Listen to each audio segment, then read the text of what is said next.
Pour ce que l'Esprit veut nous donner ce matin, je vais vous inviter à tourner dans 1er Thessaloniciens, chapitre 5. Dans le premier livre aux Thessaloniciens, chapitre 5. Excusez-moi. La semaine passée, si vous vous souvenez un peu du message, et je vais me servir un peu de ce qui a été dit la semaine passée, parce qu'on dirait que l'Esprit continue sur cette lancée, je dirais, mais d'un point de vue plus spécifique. La semaine passée, nous avons eu un message sur tous les signes qui sont présents de notre époque. Signes que nous voyons, des choses qui se passent présentement, qui nous démontrent où nous sommes rendus.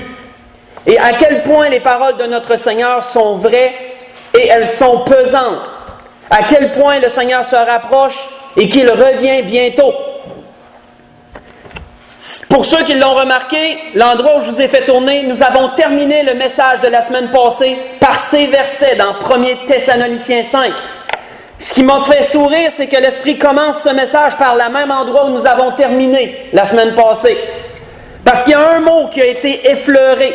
J'en ai parlé très brièvement. Mais ce mot, l'Esprit veut le développer ce matin. Veut le développer dans son ensemble et démontrer à quel point cette vertu est grande dans la vie de chacun lorsque nous l'avons et tous ses effets. Lisons donc 1er Thessaloniciens chapitre 5 du verset 4 au verset 8. « Mais vous, frères, disait l'apôtre Paul, en parlant de ce jour qui s'en vient, vous n'êtes pas dans les ténèbres pour que ce jour vous surprenne comme un voleur. Vous êtes tous des enfants de la lumière, des enfants du jour. Nous ne sommes point de la nuit ni des ténèbres. Ne dormons donc point comme les autres, mais veillons, mais veillons et soyons sobres. Car ceux qui dorment, dorment la nuit. Ceux qui s'enivrent, s'enivrent la nuit. Mais nous qui sommes du jour, soyons sobres, ayant revêtu la cuirasse de la foi et de l'amour, et ayant pour casque l'espérance du salut. » Il y a un mot au travers de ces versets qui a été répété à 2 reprises par l'apôtre Paul, c'est le mot « sobre ». J'en ai parlé très brièvement la semaine passée. Nous avons seulement effleuré la surface de ce mot. Mais l'Esprit veut vraiment développer ce mot et nous en faire comprendre pleinement toutes les implications, tout ce que ça l'apporte dans la vie de quelqu'un. Parce que nous avons une image très limitée de ce mot, je vous dirais. Lorsque nous regardons brièvement ce mot a été employé seulement dans le Nouveau Testament, environ à 9 reprises, par 2 hommes. 2 hommes seulement, dans toutes les Écritures du Nouveau Testament, ont développé ce mot et l'ont appliqué à différentes pensées parce qu'ils en connaissaient la portée et l'importance. L'apôtre Paul et l'apôtre Pierre furent les 2 seuls qui ont développé ce mot qui est le mot « sobre ». Les 2 seuls à l'employer dans tous leurs écrits. Nous remarquons lorsque nous analysons ce mot qui souvent il est précédé ou suivi d'une exhortation. Parce que lorsque cela se retrouve dans nos vies, cela nous donne la capacité dans les exhortations que ces différents apôtres nous donnaient. Nous voyons entre autres un bon exemple ici, où l'apôtre Paul nous dit au verset 6, « Ne dormons donc point comme les autres, mais veillons et soyons sobres. » Pourquoi a-t-il parlé de veiller avant de parler de sobriété? Parce que la sobriété donne la capacité de veiller pleinement, avec vaillance. Dans un premier temps, il y a 3 définitions au mot sobre. Ça ne sera pas mal toujours à la même pensée, mais en même temps, il y a des petites variantes, mais ça reste toujours centré sur le même mot. Première définition, d'un point de vue physique, être sobre, qui mange et boit avec modération, et particulièrement qui boit peu de boissons alcoolisées. C'est la pensée la plus connue de ce mot. Une personne qui boit peu de boissons alcoolisées est dite une personne sobre. Mais nous voyons, selon la définition, que celui qui mange et boit avec modération est aussi appelé une personne sobre. L'idée qu'on peut retirer de cette première définition, c'est qu'une personne qui a la sobriété dans sa vie va toujours désirer garder son corps dans un état de fonctionnement optimal. Il va désirer être toujours il va désirer que son corps fonctionne toujours à sa pleine capacité. Donc, il sera très modéré en toutes choses.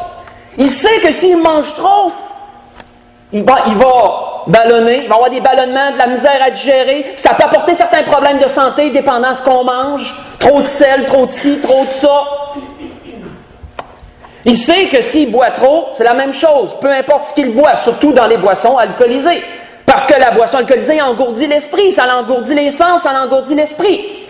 Donc la personne sobre sait le danger de ces choses et elle désirera garder le plein contrôle de son corps en toutes choses, fonctionner à sa pleine capacité en tout temps. Pourquoi l'apôtre Paul l'associe-t-il à la veille? Autrefois, l'action de veiller avait une extrême importance. Aujourd'hui, on en connaît plus ou moins l'importance. On dirait que ça s'est perdu avec le temps. Mais avant, l'action de veiller était très présente et très importante, autant dans l'Ancien Testament que dans le Nouveau.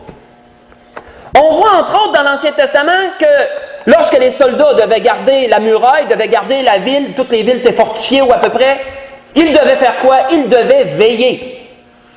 Certainement que les soldats, lorsqu'ils savaient que c'était leur tour de garde pour la veille de la nuit, ne devaient certainement pas manger jusqu'à temps qu'ils étaient rendus là. Et la même chose en buvant, certainement qu'ils ne devaient pas boire de boissons alcoolisées parce qu'ils savaient qu'ils ne seraient jamais capables de passer la nuit. Quand on mange trop, on s'endort. C'est pas conseillé. Quand on travaille de nuit, on le sait, ça. On mange le moins possible parce qu'on sait que si on mange trop, on va avoir de la misère à traverser notre nuit, on va boiter maintenant, ça va être difficile. Donc, la personne sobre est plus à même de veiller. Physiquement parlant, si nous regardons cela. Voyez un bon exemple, si vous voulez lire pendant la semaine, 1 Samuel 26, verset 6 au verset 16. Ou également, auparavant, parfois, certains hommes devaient veiller sur certains autres. Entre autres, dans cet exemple, Abner, le chef des gardes de Saül, devait veiller sur Saül en tout temps. C'était son roi. Il devait veiller sur sa vie, quitte à donner la sienne en échange. Nous voyons à ce moment-là qu'il traquait David. Et Abner s'est endormi comme toutes les autres. David a pu passer au milieu, prendre la lance de son roi, prendre également un vêtement, je pense, du roi Saül, s'en retourner. Et lorsqu'il était assez loin, il a crié et il a réprimandé Abner de ne pas avoir pu veiller sur son roi, parce que si ça aurait été un autre, son roi aurait pu mourir. Mais David, lui, n'a pas voulu porter la main sur le loin de l'Éternel, comme nous le savons dans cet exemple. Veiller, frères et sœurs, est extrêmement important face à l'ennemi. Parce que souvent, les ennemis attaquaient la nuit. Parce que la nuit, c'est là où la vigilance était le plus relâchée. Si quelqu'un voulait essayer de prendre une ville, si une armée voulait prendre une ville, ils faisaient quoi? Ils allaient essayer d'attaquer de nuit la ville. Parce que la vigilance est plus relâchée. Il y a beaucoup moins d'obstacles, beaucoup moins d'embûches pour ceux qui veulent essayer de prendre quelque chose. Les voleurs volent habituellement la nuit parce qu'ils savent que l'occupant de la maison est endormi. La vigilance est moins là. Qu'est-ce que Pierre disait, frères et sœurs, lui, sur cela? Soyez sobres, veillez, car votre adversaire, le diable, rôde comme un lion rugissant, cherchant qui il dévorera. Voyez ça dans 1 Pierre 5, verset 8. D'un point de vue spirituel, frères et sœurs, qu'est-ce que ça serait que la sobriété si nous faisons une image spirituelle de cela, de ce que nous voyons d'un côté physique? Ça serait une personne qui ne laisserait pas tout ce qui est à l'extérieur influencer son cœur et son esprit. Pensez à la nourriture. On dit qu'il mange et boit avec modération. Nous dirions d'une personne qui use des biens de ce monde, qui use de tout ce qu'il y a dans cette vie avec modération, qui ne laisserait pas tout ce qui est à l'extérieur engourdir son cœur, engourdir son esprit. Nous pourrions faire une image spirituelle avec cette première définition de la sobriété. Et bien comprendre ce que l'apôtre Pierre avait en tête lorsqu'il disait « soyez sobres ». Il ne leur disait pas « usez de peu de boissons alcoolisées, le diable, veillez, le diable s'en vient, mettons ». Il voulait leur dire surtout que dans toute chose, soyez sobres dans tout ce qui concerne cette vie. Et veillez. Parce que le diable, l'adversaire, comme une armée ou comme le voleur, va chercher à venir dans les temps où la vigilance est le plus relâchée. Le Seigneur nous donnait d'ailleurs un bon exemple de son retour au travers des veilles. L'exemple du fameux voleur où le Seigneur le disait, « Veillez, si vous saviez que quelqu'un viendrait percer votre maison, vous veilleriez, vous ne laisseriez pas personne dérober votre maison. » Encore là, comment pouvons-nous veiller? Avec sobriété. La personne qui est sobre, spirituellement parlant, sera beaucoup plus apte à veiller sur les pièges du diable, sera beaucoup plus apte à déceler ce qui l'entoure. Entre autres, frères et sœurs, une belle parole que l'Esprit m'a donnée, dans l'Ancien Testament, pas besoin d'y tourner, c'est une parole d'un prophète qu'on ne lit vraiment pas gros, le prophète Nahum, qui dans son époque prophétisait contre Ninive, prophétisait contre le roi d'Assyrie parce qu'il désirait conquérir Israël. Et entre autres, le prophète Nahum a dit quelque chose au peuple parce qu'il prophétisait la délivrance d'Israël, la chute de Ninive, la colère de Dieu contre cette ville, contre ce peuple. Et il a dit entre autres ceci à la tribu de Juda, « Le destructeur marche contre toi. » Pensez-y spirituellement. Moi, ça m'a frappé. « Le destructeur marche contre toi. Garde la forteresse. Garde la forteresse. Veille sur la route. Affermis tes reins.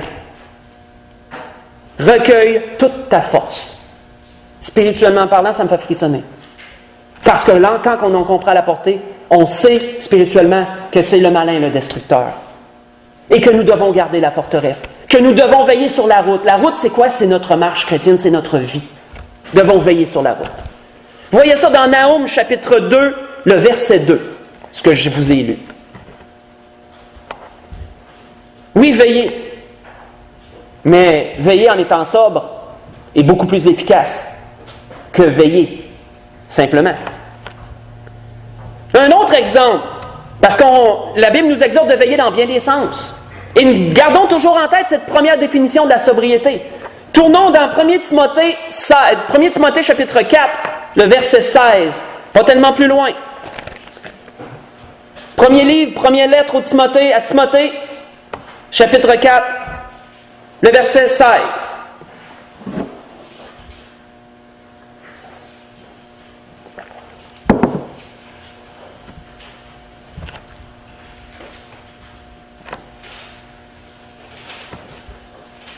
L'exhortation que l'apôtre Paul donnait à ce jeune pasteur, ce jeune ministre, Timothée, mais qui peut également être appliquée dans chacune de nos vies. Veille sur toi-même et sur ton enseignement. Persévère dans ces choses, car en agissant ici, tu te sauveras toi-même, et tu sauveras ceux qui t'écoutent. Mais quand il dit au début du verset, veille sur toi-même. C'est quoi, frères et sœurs, veiller sur soi-même? Lorsque nous sommes sobres, spirituellement parlant, nous serons à même de déceler toute variation dans notre caractère, dans notre personne. Lorsque nous veillons sur nous-mêmes, si nous veillons avec sobriété, ne laissant pas ce qui est à l'extérieur nous engourdir, mais nous concentrant sur le principal. Parce que qu'est-ce qu'il est dit au verset précédent? Occupe-toi de ces choses. Pour lui, c'était le ministère, l'enseignement. Mais pour nous, c'est quoi? C'est notre marche chrétienne. Occupe-toi de ces choses, donne-toi tout entier à elles. Ne laisse pas ce qui est à l'extérieur engourdir le cœur et l'esprit. Concentre-toi sur le principal. La personne qui est sobre sait cela. Concentre-toi sur le principal. Car une personne qui va faire cela sera à même de déceler tout changement dans son caractère, sera à même de déceler ce qui sort de sa bouche et tout ce qui se fait dans ses actions. Voici ce que le roi David disait un jour sur cela. Très important, veille sur toi-même. Il y a deux choses sur lesquelles nous pouvons veiller. Tout ce qui sort de notre bouche, tout ce qui se fait par notre main. C'est sur ces deux choses que nous devons veiller. Veille sur toi-même, ça comprend tout ça. Nous voyons que David disait dans un psaume, « Je disais, je veillerai sur mes voies, de peur de pécher par ma langue. Je mettrai un frein à ma bouche tant que le méchant sera devant moi. » Voyez ça dans le psaume 39, verset 2. Pourquoi? Parce que David connaissait l'importance de veiller sur ce qui sortait de sa bouche. Surtout quand le méchant était devant lui. Surtout quand une personne avec qui tu n'as pas une connexion, ou tu n'as pas de... en tout cas, vous savez ce que je veux dire, le mot ne me vient pas là. Mais une personne avec qui vous n'avez pas un lien très proche, une personne avec qui vous avez une petite... Vous ne devrez pas avoir d'amertume envers qui que ce soit, mais peu importe. David connaissait l'importance de veiller sur sa bouche. Celui qui est sobre va être encore plus à même de faire cela. Et s'il y a une parole qui sort, qui n'aurait pas dû sortir, il va être plus à même de la déceler, de voir puis de dire « Whoop, je viens juste d'en dire une de trop. » Pourquoi? Parce qu'il est sobre. Il veille sur ces choses. Mais la personne qui ne veille pas peut dire beaucoup de choses et peut en accumuler beaucoup devant Dieu. Beaucoup de choses.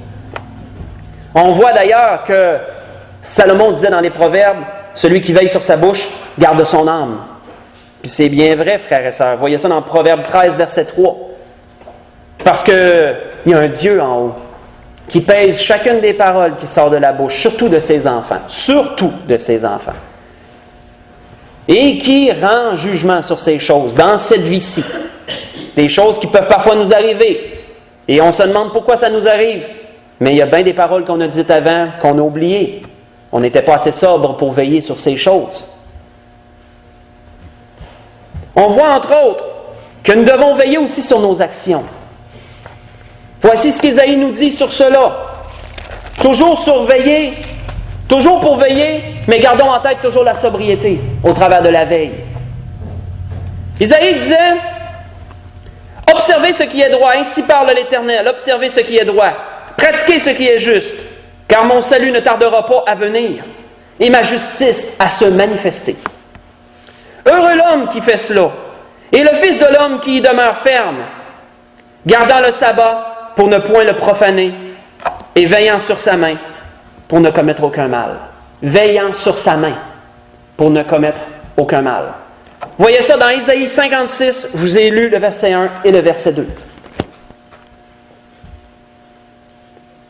La Bible nous donne de veiller en tellement de sens.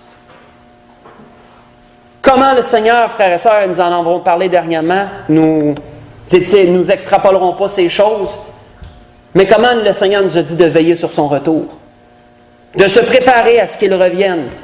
Mais si nous sommes surchargés des choses de cette vie, surchargés de toutes sortes d'inquiétudes, surchargés de toutes sortes de soucis, comment serons-nous capables de veiller au retour du Seigneur? Nous serons engourdis, assoupis,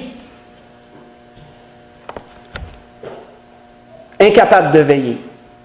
Pourquoi? Parce que nous n'avons pas été sobres. Tout simplement. Quand on est sobre, on garde le principal, on s'attarde sur le principal.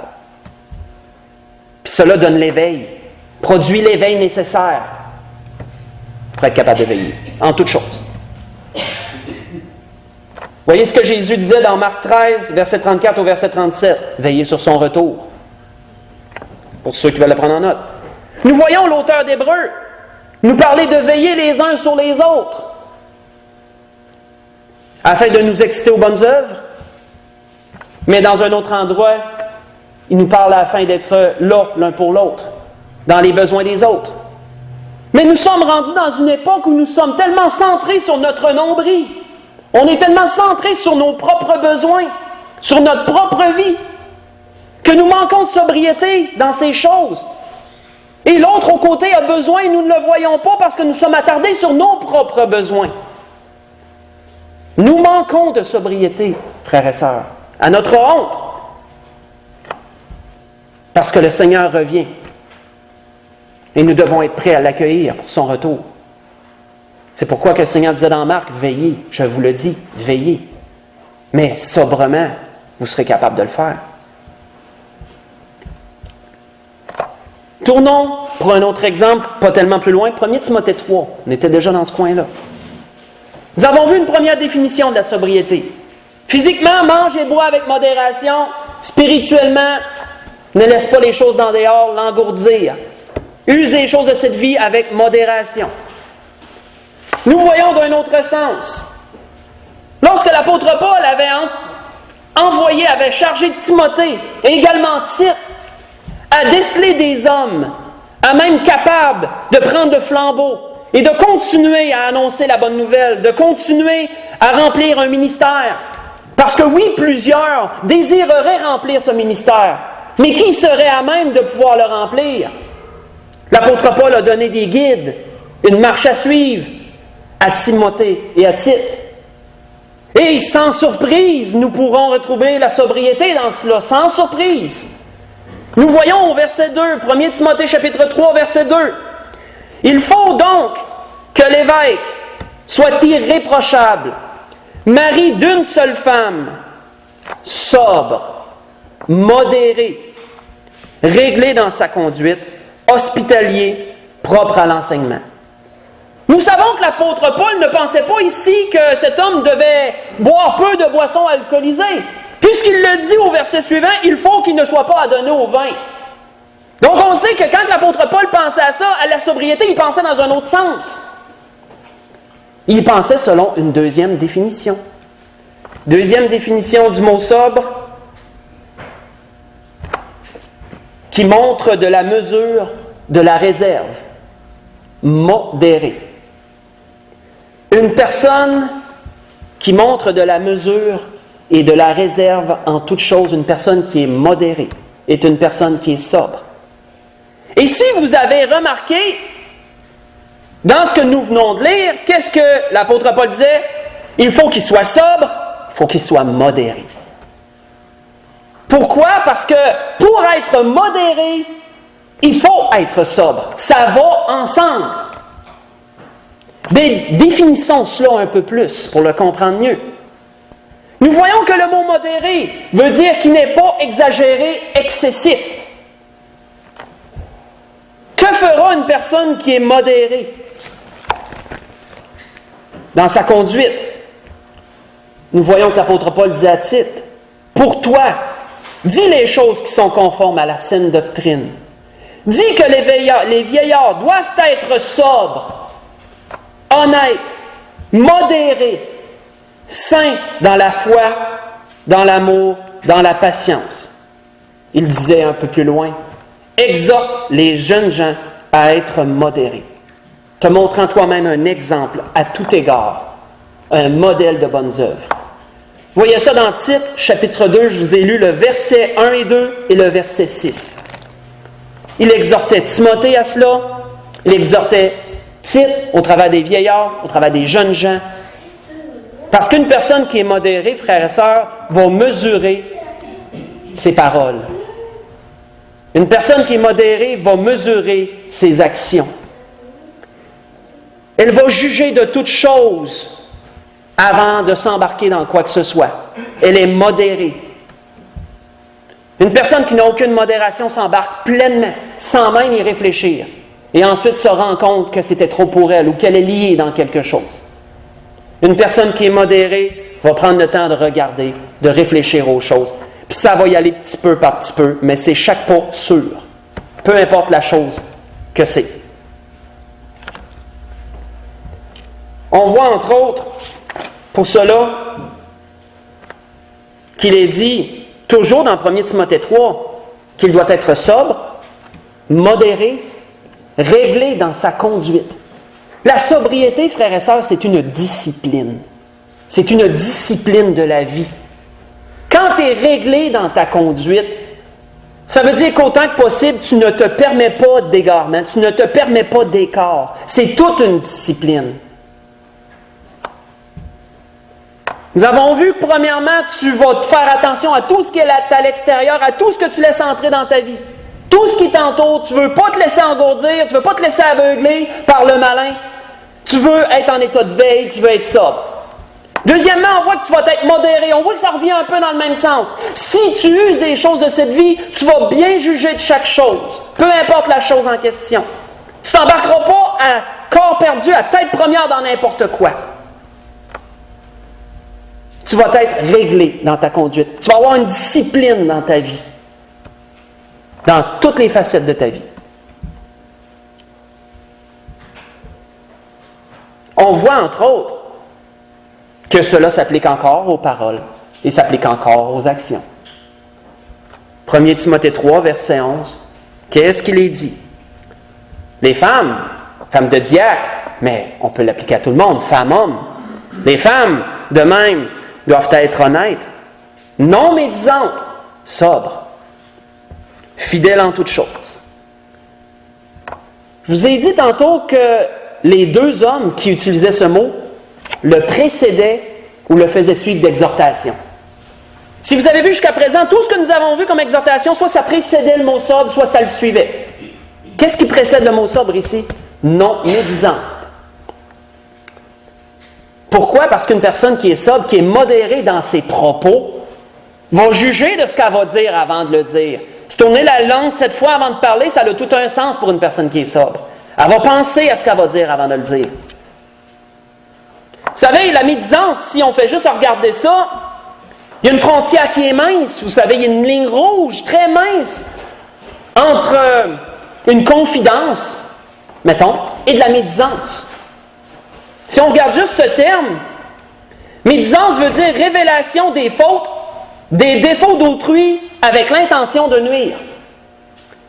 Lorsque tu vois quelque chose sur quelqu'un qui t'agace, et que tu choisis une personne digne de confiance, parce qu'on a besoin de parler, puis que tu lui confies ce que tu vois, parce que tu es indigne de confiance, et tu vas juger la personne, je veux dire que tu vas vraiment, tu vas vraiment peser à qui tu vas dire ça.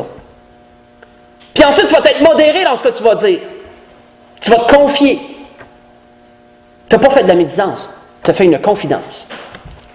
Mais quand tu vas dire à un, puis à l'autre, les fautes d'une personne que tu as vue, ce que toi tu penses de cette personne-là, puis tu le répands à un, puis à l'autre, puis à l'autre, puis à l'autre, tu vas nuire à cette personne-là en bout de ligne.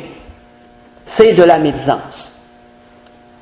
Voyons-nous qu'il y a une ligne mince entre les deux. La ligne est mince. Et on la franchit très souvent. On la franchit trop souvent. Pourquoi? Parce qu'on manque de sobriété. Parce que si on serait plus sobre, on serait plus modéré dans nos propos. Et on y penserait et on jugerait de chaque chose avant de sortir quelques paroles. Quoi qu'on ait besoin parfois de se confier sur des choses qu'on voit, c'est normal. Mais il faut faire cela avec beaucoup de modération. Régler dans sa conduite, avoir une discipline dans ces choses-là. On voit entre autres que ça a rapport aussi avec les actions. Cela. Tournons dans Tite. Pas tellement plus loin dans Tite, chapitre 3. Où l'apôtre Paul parlait à Tite encore de ces mêmes choses. Dans Tite, chapitre 3, lisons le verset 1 au verset 3. Où l'apôtre Paul disait à Tite, en parlant de tout le monde, « Rappelle-leur d'être soumis aux magistrats, aux autorités de cette vie, autrement dit. » Le Seigneur nous demande d'être soumis aux lois, en toutes choses, sauf celles qui vont à l'encontre des lois de Dieu, nous le savons. Soyons soumis aux magistrats et aux autorités, d'obéir et d'être prêts à toute bonne œuvre, et de ne médire de personne. Ça va loin, ça, frères et sœurs. Et quand on regarde quelqu'un qu'on n'aime pas à la télé, là, puis qu'on dit « Ah, celui-là, là, puis on en dit un paquet, là, puis qu'on peut dire ça à tout le monde qu'on connaît, la personne, elle ne nous entend pas. Mais ne médire de personne, ça va tellement loin. Même si ça ne nous entend pas, Dieu nous entend, lui. Tu sais, quand on parle contre nos gouvernements, puis qu'on dit « Oh, Charest, lui, ici, ça », mettons, c'était Charest parce que c'était trop facile, là. Mais dans n'importe quel sens, médire de personne, ça va loin, ça. Je pense qu'on a chacun de nous à demander au Seigneur d'être empreint de sobriété. On voit ensuite qu'il dit de ne médire de personne, d'être pacifique, modéré, plein de douceur envers tous les hommes. Car nous aussi nous étions autrefois insensés, désobéissants, égarés, asservis à toute espèce de convoitise et de volupté, vivant dans la méchanceté et dans l'envie, dignes d'être haïs et nous haïssant les uns les autres. Nous parlons de quoi? Nous parlons d'action ici. Autrefois, il n'y avait aucune sobriété dans la vie. Au travers de Jésus-Christ, Qu'est-ce que l'Esprit veut faire? L'Esprit veut nous régénérer, veut restaurer notre âme, veut nous élever à la stature de Christ, produire tous les attributs du Seigneur en nous-mêmes, nous rendre semblables à lui.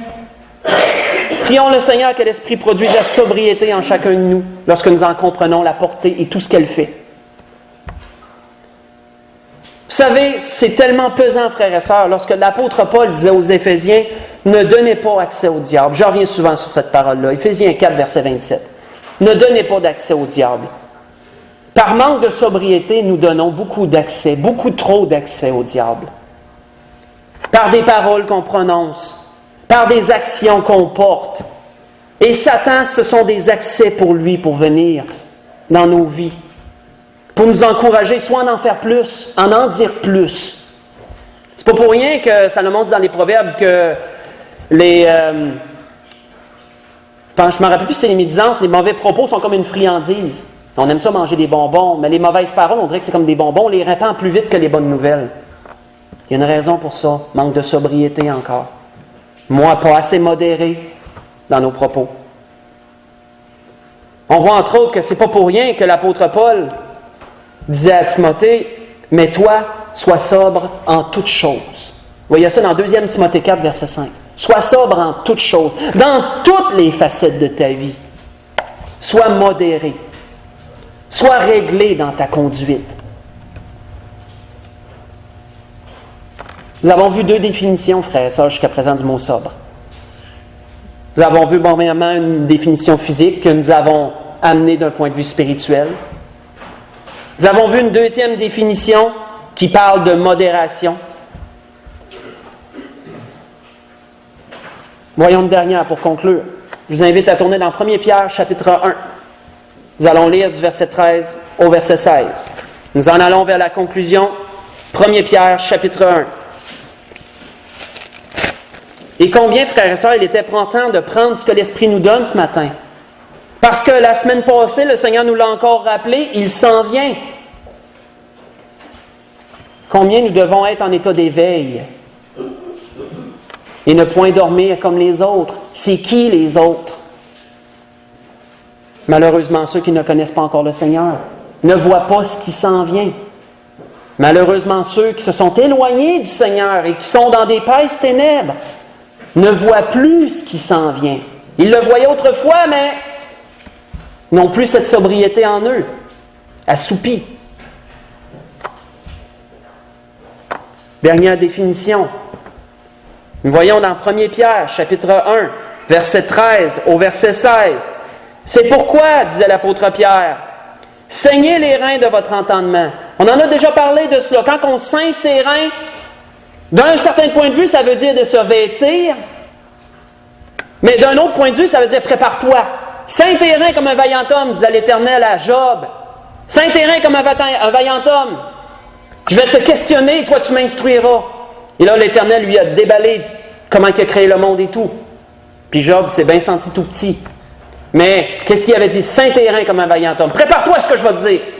Je vais t'en dire des affaires. L'apôtre Pierre disait, saignez vos reins, saignez les reins de votre entendement.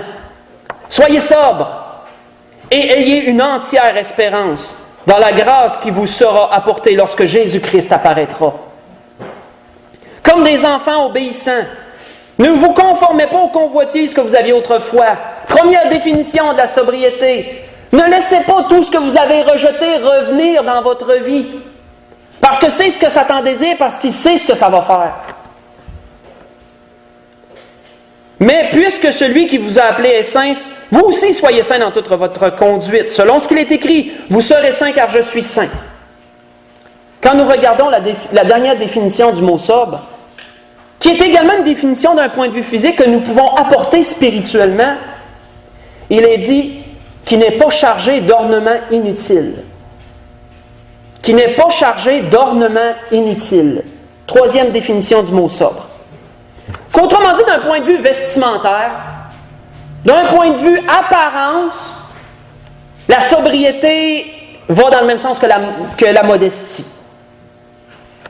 La sobriété d'une personne, dans sa façon de se vêtir, dans son apparence, sera la simplicité. Pas de bague à tous les doigts, 3-4 chaînes, elle ne flashera pas. Une personne qui est sobre reste une personne qui n'est pas chargée de choses inutiles. Elle est simple dans sa personne, simple dans sa tenue. Ça ne veut pas dire qu'elle n'est pas bien habillée, ça. Elle peut être très bien habillée. Elle est simple, elle est modeste. La sobriété s'associe à ça d'un point de vue physique. Mais spirituellement, frères et sœurs, lorsque je méditais là-dessus, l'Esprit m'a démontré qu'il y a deux choses spirituellement qui peuvent s'apporter à cela. La première concerne l'enseignement. Où l'apôtre Paul disait à Tite, je vais vous lire seulement ce verset, « Sois hospitalier », parce que l'apôtre Paul avait donné à 2 hommes de rechercher les futurs pasteurs. Rechercher d'une certaine façon, parce que tous ceux qui voudraient poster pour le rôle, ils devaient les analyser selon toutes les spécifications que l'apôtre Paul avait données.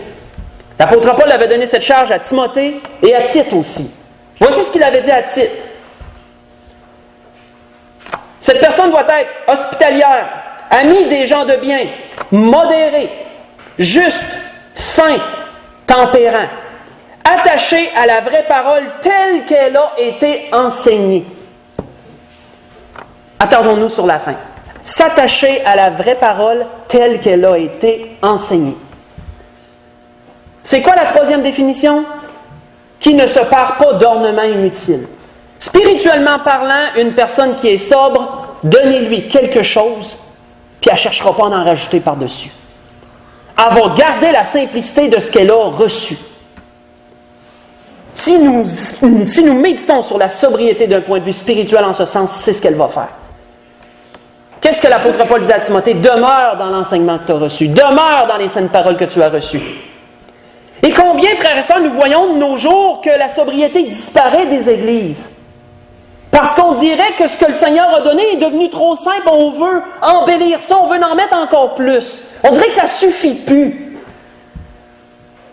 Mais pourtant, ce que le Seigneur nous a donné, c'est parfait. Au départ, ça n'a pas besoin d'être embelli. Ça n'a pas besoin d'être ajouté ou d'y enlever quoi que ce soit. Ça doit rester tel quel. Et si une Église a la sobriété, si elle a un ministre qui a la sobriété, elle peut être assurée que l'enseignement va demeurer tel que la parole le dit. Il n'y a rien qui va changer. On demeure dans le cadre des Écritures, tout le temps. C'est une personne qui est sobre. Je pense que nous pouvons voir, entre autres, à quel point il est important.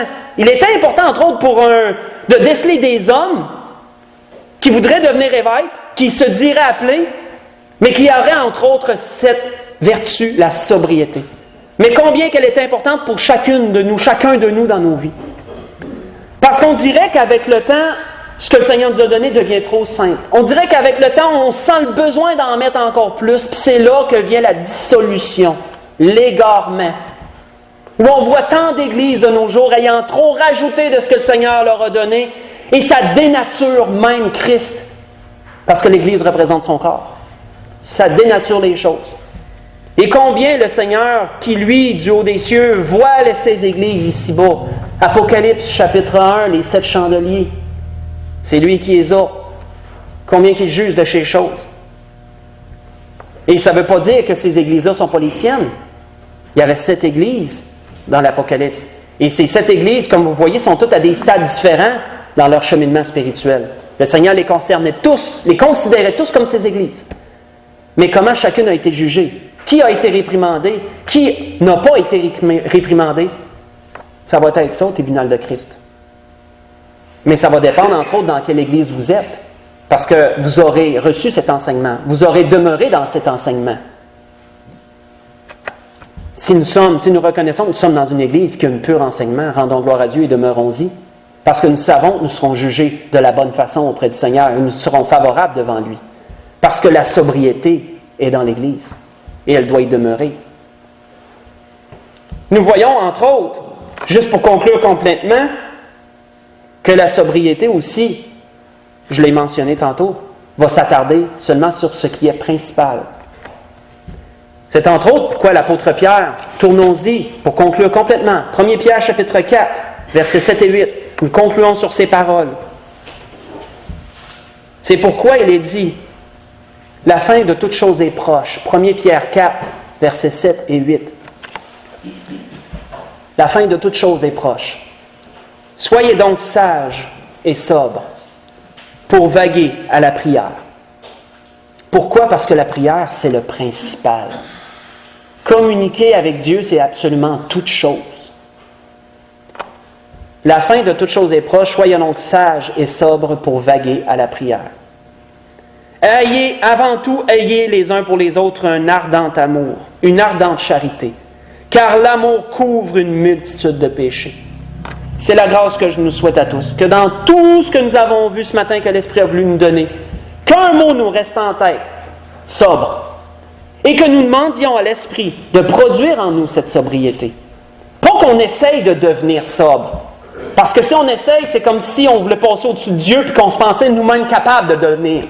Mais si on demande à l'Esprit de le produire en nous, ça c'est différent. C'est comme les vertus chrétiennes ou les fruits de l'Esprit. Si tu es libre et tu te dis, bon, mais moi, il faut que j'essaye d'être patient, moi, il faut que j'essaye d'être amour, moi, il faut que j'essaye d'avoir la foi, tu n'auras pas fini puis tu vas te décourager vite. Tu vas commencer puis tu vas tomber. Pourquoi? Parce que tu as voulu toi-même devenir comme ça. Mais si tu demandes au Seigneur de le produire, ça en toi, oh là, ça ne sera pas pareil. Attelle-toi parce qu'il y a des épreuves qui vont venir avec. Mais tu vas l'acquérir parce que tu le désires. La grâce que je nous souhaite à tous, c'est que nous désirions acquérir la sobriété dans nos vies parce qu'elle est tellement importante, elle a tellement des bienfaits, des choses bénéfiques, puis surtout, elle nous permettra de veiller pour le retour du Seigneur. Levons-nous pour le dernier cantique.